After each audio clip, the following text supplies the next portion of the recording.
Welcome back. In this video, we'll continue with my adapter class and we'll talk about the three methods. Three crucial methods are responsible for creating and managing the views within a list or grid. onCreateViewHolder, onBindViewHolder, and getItemCount. These methods are typically implemented within the adapter associated with the RecyclerView. Let's start with the onCreateViewHolder. And by the way, I talked about these methods in deep details in the previous videos and in the RecyclerView section. To get more details, please refer to the previous sections and the previous lessons. The purpose of this method is to create a new view holder for a list item. It initializes the view holder and inflates the item layout. This method took two parameters, the first one of type view group and the second is of type integer. The parent view group into which the new view will be attached after it's bound to an adapter position. The view type is an integer that represents the type of the view to create. This is useful when we have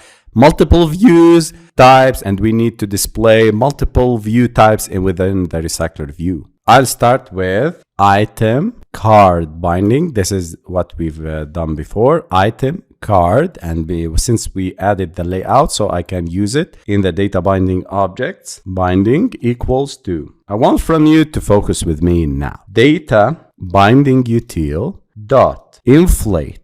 Data binding util dot inflate method is used to inflate layout XML files just like the standard layout inflator dot inflate method. You provide the layout inflator, the layout resource ID you want to inflate, and the parent view if applicable. So here I need to start with layout inflator and we need to pass four parameters. Inflator dot from parent dot get context r dot layout dot item card, the parent, and false. As I told you, item card binding is a class that automatically generated by the data binding library based on the name of your layout item card, and we added the binding keyword to the end of this name. This is the layout inflator that it's responsible for displaying the XMLs. This is the layout that we need to inflate and to display for every item in the RecyclerView. This is the parent, which refers to the view group, and attached to parent equals to false. This is because we need to use the RecyclerView, and this will take the responsibility for attaching to parent by the RecyclerView and not this bind. Return new. And here we need to specify the view holder and pass the binding object to it. This is the onCreateViewHolder. Let's move to the onBindViewHolder. This method is called by the RecyclerView to bind data to an existing view holder. It populates the views in the view holder with data from the data set. We have two parameters, the holder, the view holder to be updated with data, and the position of the item in the data set that corresponds to the current view holder. The responsibility of this method is to retrieve the data from the item at the specified position from the data set, update the views within the view holder with the data, and handle user interactions or any other logic related to the item views. And since we are using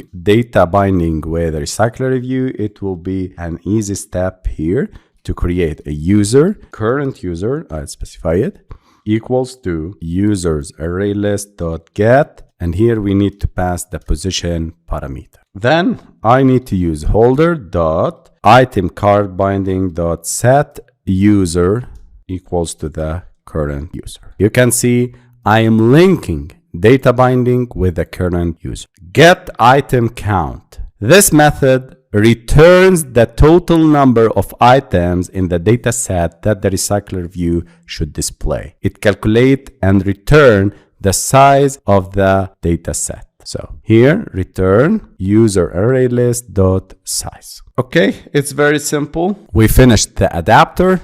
Now let's move to the main activity. I'll initialize the data binding objects and the adapters.